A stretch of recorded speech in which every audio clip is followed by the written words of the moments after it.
Hello and welcome to the Max Revenue Show. I'm your host, Trey Shields, along with the Zen Master of Commercial Insurance, Micah Solis. Micah, how are you this morning? I'm happy. It's Friday. Great. My happiness is 100% determined on the day of the week. Mine is whether the sun is out or not. If the sun's out, I'm like chipper. If the sun's like down, I'm kind of gloomy.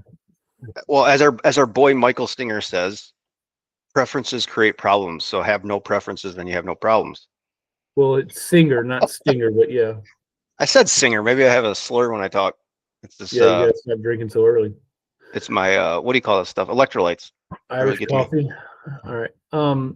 Anyways, today's episode is how to set up the BOR.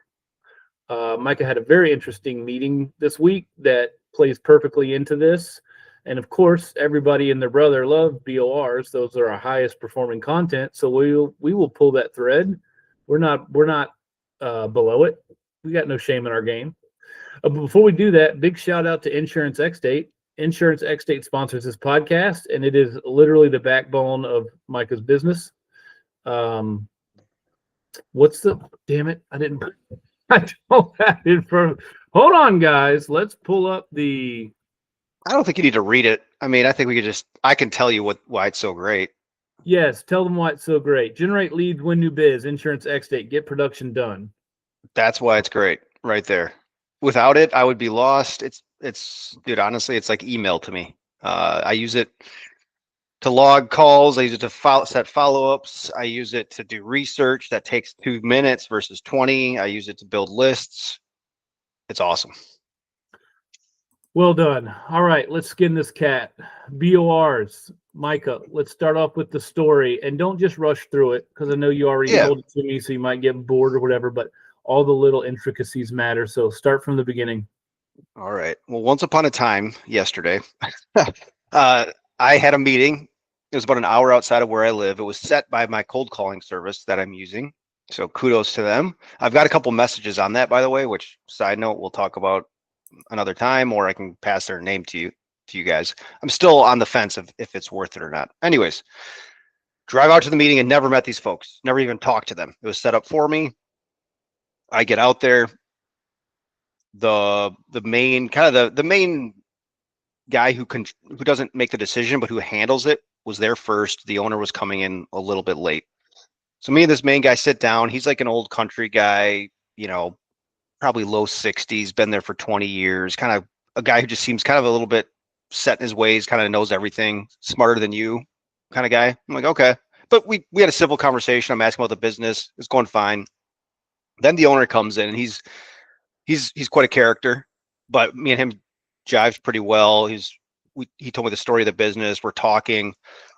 So I understand. So at this point, I'm basically building rapport. I'd say first 20, 25, 30 minutes of an hour meeting, right? And not everything goes that long, but this one did. Some could be done in 10 minutes, but these guys like to talk, whatever, that's their style. So then it gets to the point where, I start asking about, hey, so basically like, why am I here? You guys obviously have an agent. They're like, yeah. I'm like, I assume you like him. Oh yeah, he's great. He left one agency, the service went downhill. Now we followed him to his new agency. Great service, awesome, cool. I'm like, I assume you know, you're just basically talking with me because you just want to make sure that you're not getting screwed over, you're overpaying. And he's like, pretty much, yeah. That's, we tried quoting with another guy, but he walked away about a month ago. I'm like, oh, interesting.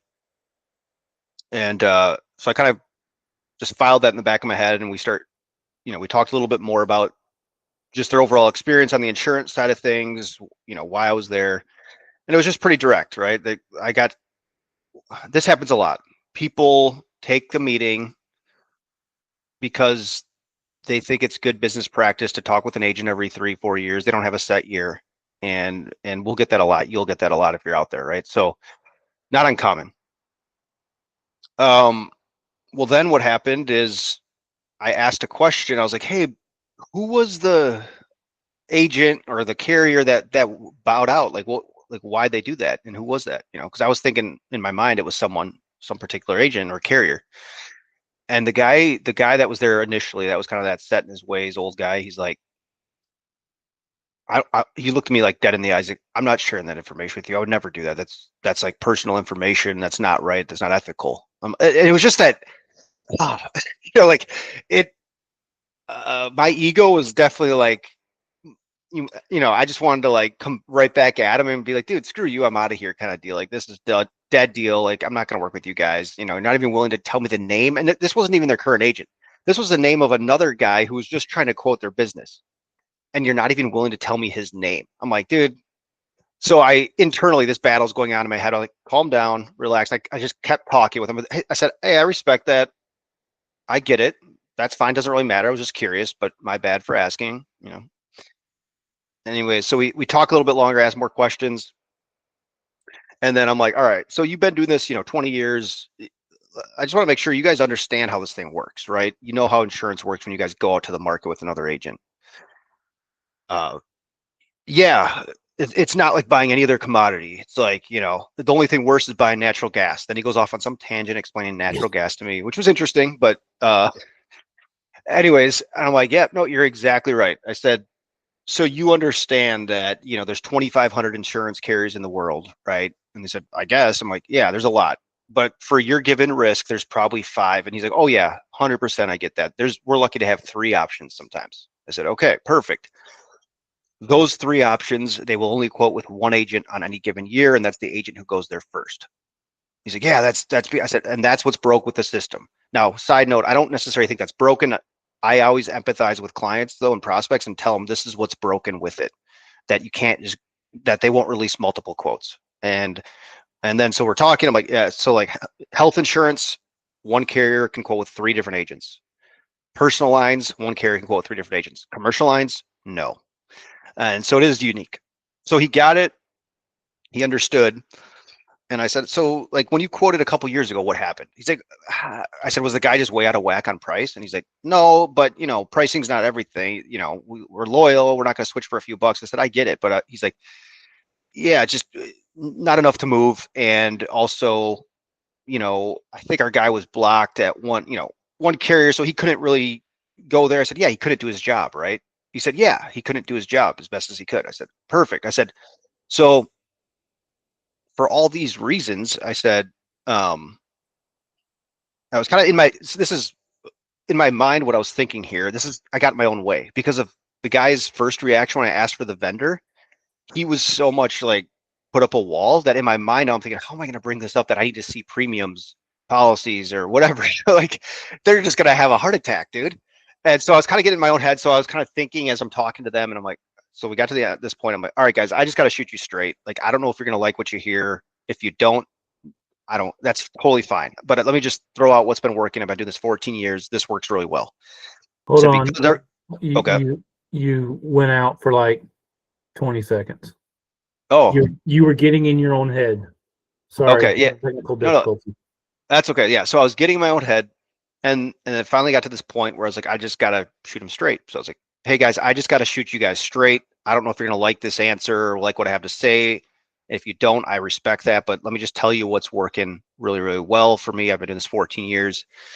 They're okay. I'm like, well, because of everything we just talked about, quoting with multiple agents doesn't make a ton of sense, but you really want to know if you're overpaying, missing anything, and there's no transparency in the insurance market. You can't go on Google and just say, hey, am I overpaying or not? That just doesn't work that way. And they're like, yeah, you're exactly right. I said, yes. So what I do instead, which saves you a bunch of time, does it, and they're like, because I know you're busy, and they're like, yeah, we're really busy. So I know this is how you empathize with the client. This is kind of how you butter them up, right?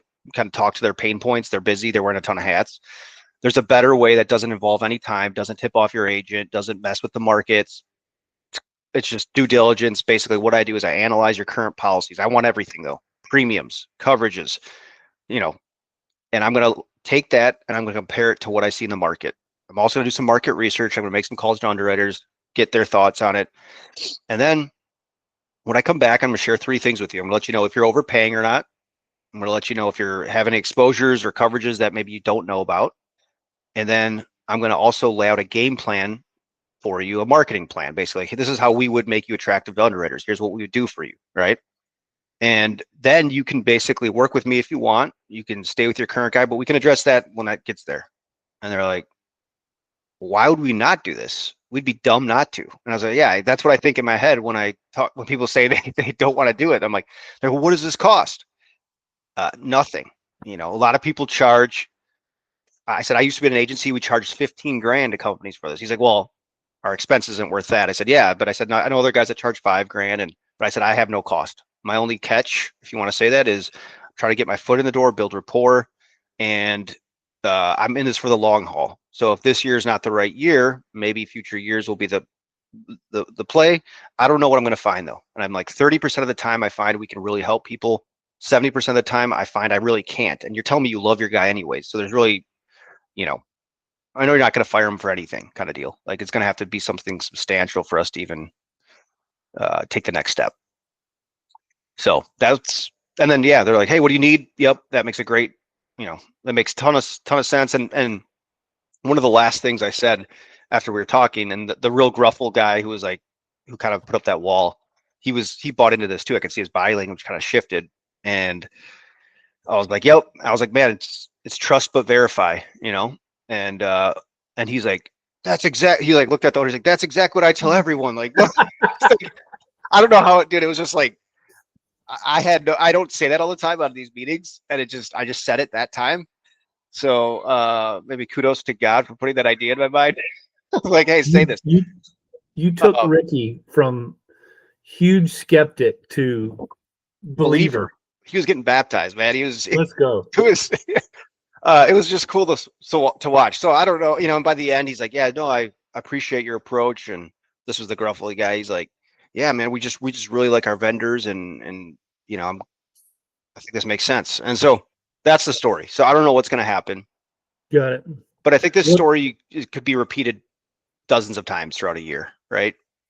Yeah, we could call that story like, first meeting. We could do whatever, but I want to use it to talk about BORs because I think why this is such a good one for a BOR is you get a lot of kickback. There's been a lot of people burned in the market, right? And so I think this is a perfect example how you take someone from skeptic to believer.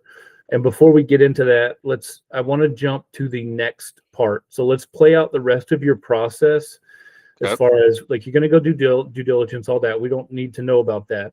But like when you come back to them, I want you to take me from like this next meeting, not the research meeting, but the final presentation. When you go back to show them, let's just hypothetically say, you found a pretty damning exclusion and you found that they haven't really done a good job marketing it. What does that look like?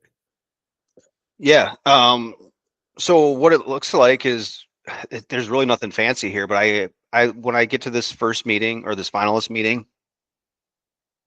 come in there, I say, hey, we got 1 page or maybe it's 2-3 pages max. We go through all that information. And then at the end, it's just like, hey guys, I'm not here to twist your arm. That's not my style. But I think given what you see here, I know we can make significant improvements for you. You have some major issues that you just didn't know about. You're paying your current guy 10-15 grand a year. I don't know what the revenue will be. And you got to pay it to somebody. I think, in my opinion, I'm biased, obviously, but I think I could do a much better job for you. And I think you guys have been getting kind of screwed here. However, I get there's a relationship in play. So you got to make that decision. You don't have to make it today. You can let me know in a couple of days. Do you have, do you have any other questions? Anything that I just went over? That's kind of it, dude. It's not, there's no hard closing. All right, circling back to the top. When we're setting up the BOR, what do you think is kind of that first step? I wrote, what I really like is when you write, all right, why am I here? Like when we're like laying the foundation, trying to like almost the rules of the game. Why are we here? You're turning it over to them to explain, but what are your thoughts? What's kind of this first step? I honestly think even before the why you're here depends on the buyer and the vibes you're getting. It could be building a rapport. Like with these guys, I did build a rapport for a solid, like way longer than I usually do. It was like a 25-minute, and it was in person, but they were in the rural area. I just felt like I went with the flow, But then there's some people that seem they want to get more to the point. So I had a call the day before that was on Teams. And pretty much I did kick off that call with, hey guys, I know you're really busy. Appreciate you taking this. before I kind of get into some other, questions and everything, can you just, I know you're busy, but why did you guys take the meeting? If you don't mind me asking, like what are you hoping to get out of this? And they answered, right? Directly. So, and that meeting went well too. I mean, that meeting, they agreed to the due diligence. It was just a different starting point. So, but the reason I think it's good, I'm just a straight shooter, man. There's no reason for fancy talk and all this other stuff. Like, let's get to the point. Like, why'd you guys want to meet today? Like, is there a problem you guys have that I can solve? Because if there's not, then great, we can kind of go our separate ways. Uh, the difficult thing with insurance is that buyers can be in hell and not know it, right? They can think they're in heaven, but they're really in hell because it's an intangible product. They have no clue if their rates are good or not, and they don't know if their coverage is good or not. And so that's what makes insurance a little bit tricky, and that's what's tough.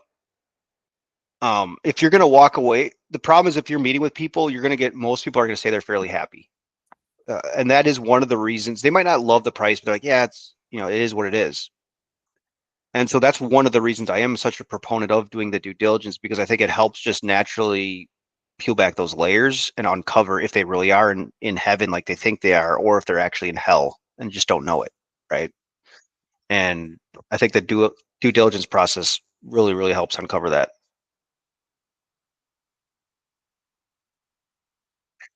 So, Dude, yeah, friggin' you the froze for a friggin' sec. yeah, son of a I think bitch. no, it didn't, but I don't know. I think it might have just been on your end, so I don't know what the recording is going to come with, but Whatever, we'll edit it in there. We got to figure whatever. We got to tight. I'm going to tighten this up. It's on my end, but yeah, anyways, all right, moving on. Okay, so kind of step one is like rapport, and then that kind of bleeds into like why am I here? Like setting the stage, kind of getting an understanding, yep, and then what's from there? Is it like a transition into the like yeah, discussion of the insurance game? yeah. So it's basically, yeah, making sure we're on the same page, right? So, hey, you guys have quoted in the past, or when you guys quoted last, what did that process look like for you guys? How did it go? So, because I want to know that to see if they've had some nasty experience, or they say, oh, we just, how detailed they get into it. Because from that answer, I might know, okay, I really got to explain the game in detail, or maybe they get the game and I don't need to like regurgitate that. So Gotcha. that's So why, you do the quoting qualifying question kind of before you get into the insurance game because it kind of gives you a better understanding of where yeah, they're at. yeah. Along with like, hey, on a scale, I've put this on YouTube channel before, like on a scale of 1 to 10, what's your insurance experience like overall? Everything, price, claims, just experience on a scale of 1 to 10.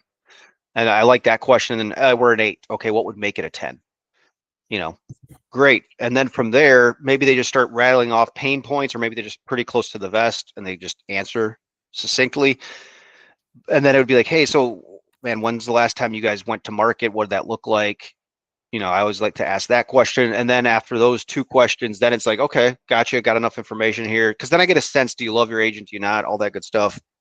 And then I'm like, all right, well, let me just ask you this. Do you understand how insurance works when you try to get quotes? Like, what does that process look like if you look behind the curtain? And then either, yeah, they're going to say, yeah, we get it, or no, we don't. Most of the time, people are like, I think so, but I'm not sure. Just enlighten me. That's basically what I think most people are going to tell you. And then Got this is where I think you can say, this is not a long-winded answer, guys. Like this can be a 30-second to a minute long explanation of how the insurance works behind the curtain, and then you move on. So it's not like you need to like get into some big on your soapbox and explain things and bore them to death. This can also be a good opportunity to insert the picture. All right, we've talked about this in past videos. I think we even have this on our course, but we show like using the picture of here's the 3 carriers, here's the agent, here's you. I used this Monday. I had a different meeting Monday. Went well. Actually got the AORs this week on that deal. So that was a good one. I used that little picture on literally on a napkin with a guy at lunch. For him it worked.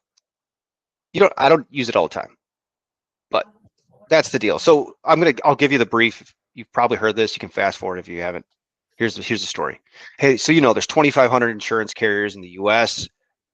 Yeah, gotcha. Hey, depending on where you live, though, what you do, your size, that shrinks really fast. Probably gets down to 5, maybe 10 if you're lucky. What that means is that these carriers Ultimately, so that means there's not a lot of options, right? Ultimately speaking. And these carriers sell through agents. All agents commission, anything, overhead costs, all that stuff. Commission's the same, overhead costs and all that stuff doesn't factor in. You have a set commission, it's built into your premium. These underwriters will only release one quote to one agent any given year. So when you try to get quotes, you're with your current guy, Bob.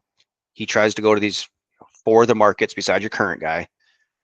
If he goes there first and I try going there, I'm blocked. I can't do anything. They won't talk to me. They won't release quotes. Flip that around. Maybe I try to sneak out first, which a lot of agents do.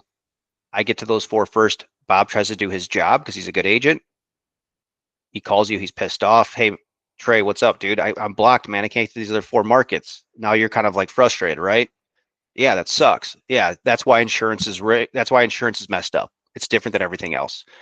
Add to the fact you can't just go on Google and look up if your prices are competitive. You can't go, there's no data out there that lets you know anything. There's no transparency. Yeah, that sucks. Yeah. So that's basically like you're trying to like build rapport with them by telling them the story as well, and it's true. So you should feel good about telling them the story and how it works.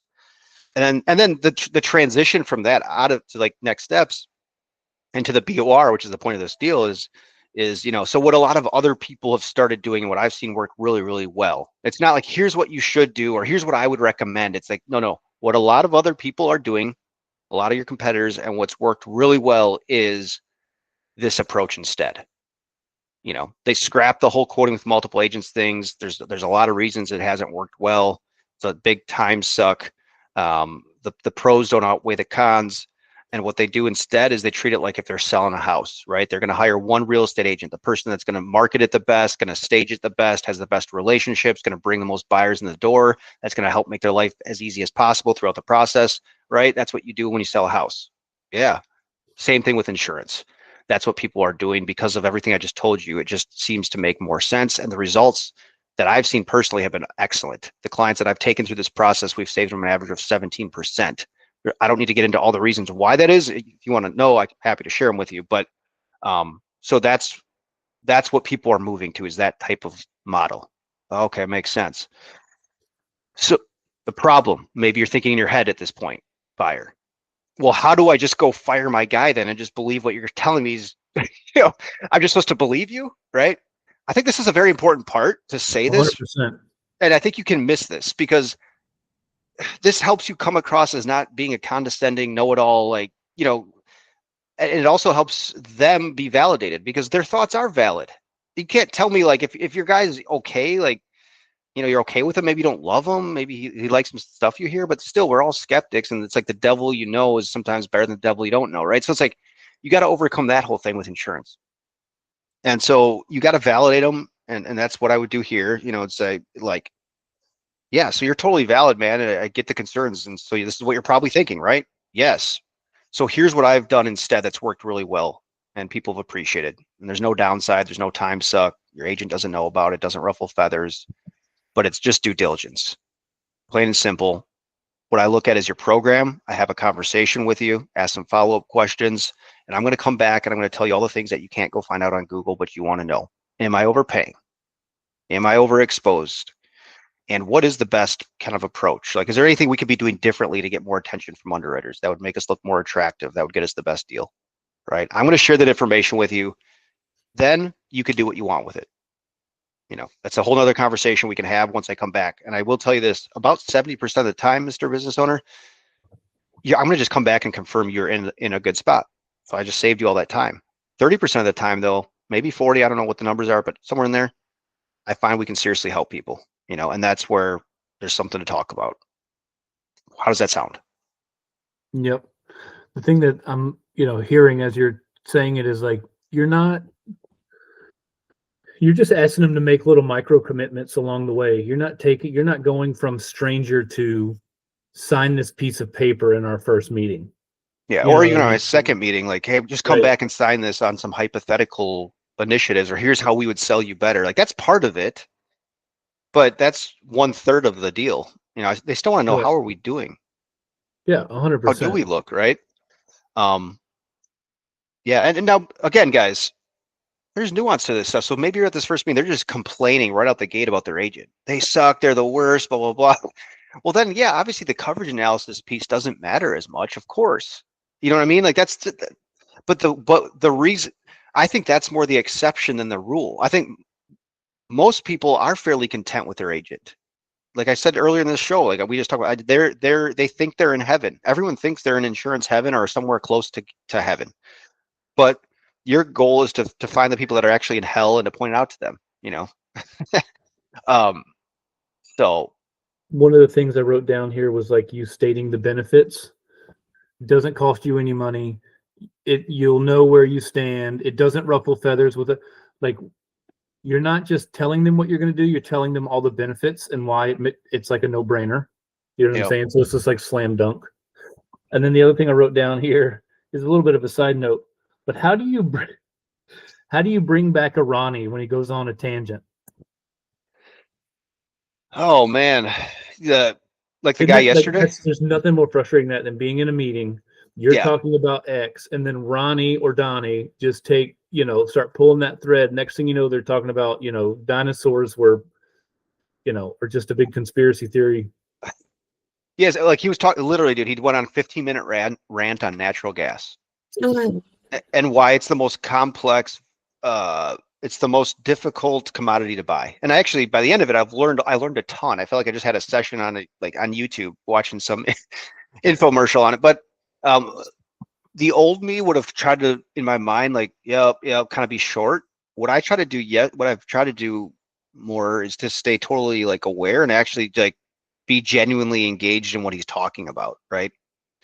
This is the nice part about not having a hard stop. If you have a hard stop, like you either got to go or they got to go, and then you're running out of time, that's different to bring them back. But in this situation, there was no hard stop.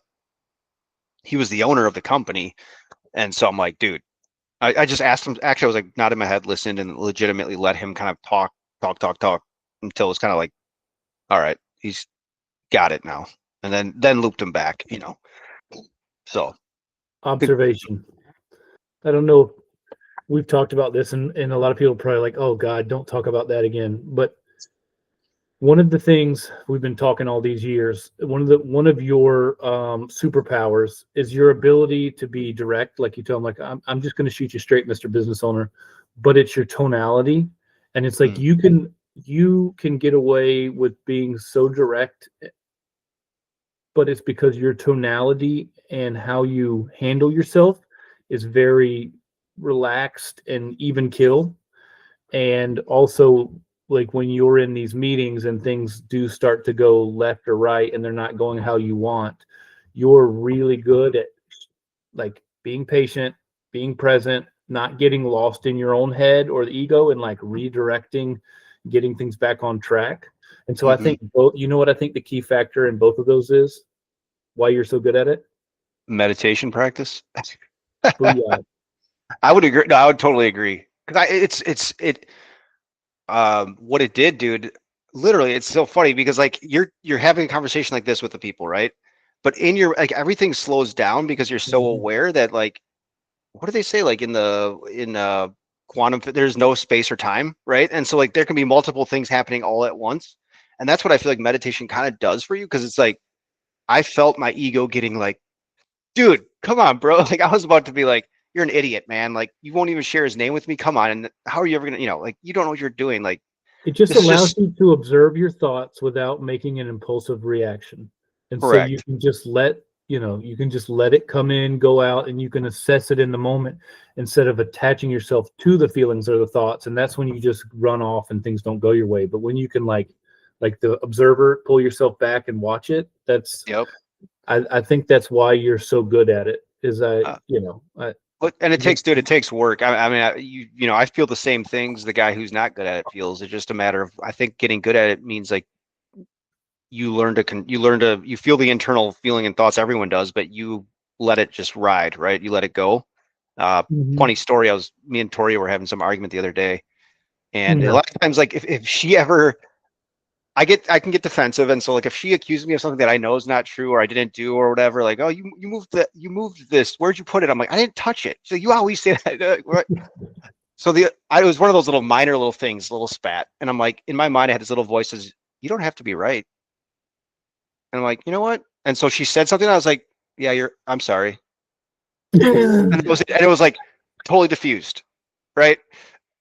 But that doesn't happen all the time, though, And so I'm just constant work in progress. So Yeah. it's like, yeah. What but is it? that's You what can be happy or you can be right, but you can't be both or something like that. yeah. And it's just like you hear that voice, you listen to it.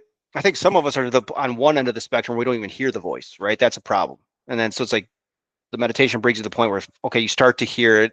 Okay, then you got to do something with it, and that's kind of the point you want to get to. Okay, letting it go and kind of being selective, picking your spots. But yeah, no, it was funny. All right. Did you happen to write these key points down? Can you circle the wagons and kind of hit us with a review real quick? Yeah, I think the high ones are build rapport. Next, determine why they're even meeting with you. Kind of get to the some pain, start to uncover some pain, and then make sure that we're all on the same page, that they understand how the insurance game works. And then after that, share with them what others are doing and what's working really, really well, and an alternative way to approach things. Got it. And then in that final meeting, it's like, hey, here's what I found. Here's what I think I can do. And like, how do you want to move forward? Yeah. Leave it. Yeah. How do you want to move forward from here? Here's my recommendations. Bingo. Yep. All right, ladies and gentlemen, that has been how to set up the BOR, which is really just due diligence explained differently. Yeah, but BOR is way sexier. All of our videos, if BOR is in it, it's like 10x the views or reads, it downloads. So we'll play the game, brother. Anything else you want to circle the wagons on before we get out of here? No, man. I think we pretty much covered everything. Hopefully you guys listening found this helpful. If you did, give us some support, man. I'll be direct with you guys since I'm direct with all my prospects. But go on our YouTube channel, subscribe. That'd probably be the most meaningful thing you could do. Go subscribe on YouTube. Money. Trying to get that YouTube ad revenue. So, the course is a $197 in hell. Who knows what? We might raise the price. We might just make it free one day. We're playing that YouTube ad long game. So hook some brothers up. Yeah. Spread the word, man. Spread the word. Also, just an update. I talked with our developer. We were supposed to launch at the beginning of this month, but we ran into an API issue with LinkedIn. I'm talking about Producer Games, which is like our little habit tracker for prospecting. Okay, so we're looking at tentatively, it's either going to be December or we may just push it to Jan 1 and like launch the new year. So hang in there. It's coming. I apologize. We literally have 99.9% done. And then when it came to this last part where the sharing functionality, like, so you put in your activity for the day and it gives you the big dopamine and you get the confetti and the hurrah, and then it's like share it with your network, like that, where you share it to LinkedIn, like the last step. LinkedIn has totally been a pain. Yeah, just diabolical trying to figure out their API. So anyways, I apologize. We didn't see that coming. We overpromised and underdelivered. Please forgive us. It is coming, I promise. Awesome. Look forward to that. All right, guys. We appreciate it. If you want to give us your email address, you can sign up for the Max Revenue Letter. We send you something every week. We have the link to the Producer Playbook, which is at the time of this recording $197 to basically learn what everything that Micah talked about today, but in further detail. And then what's the other one? Oh yeah, link to the free trial for Insurance Xdate is also in the show notes. And with that, we bid you adieu. We appreciate it. We know you got a lot of things to do, and the fact that you take time to listen to two idiots talk about the most granular, ridiculous insurance sales, we appreciate it. Adios. All right, see you.